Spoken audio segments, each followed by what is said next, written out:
Does CloudRaptor store your website files in databases, or is your data completely yours? Short answer, no. CloudRaptor does not store your application data, files, or databases.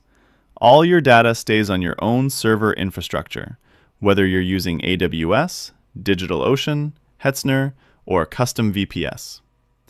CloudRaptor is a server management and automation platform. It helps you configure, deploy, and monitor your infrastructure, but it does not host your content. It may store limited metadata needed to operate, like your server name, IP address, usage metrics, encrypted credentials, and subscription details. But your actual application data, including files, uploads, and databases, never leaves your server. You keep full ownership and control of your data at all times.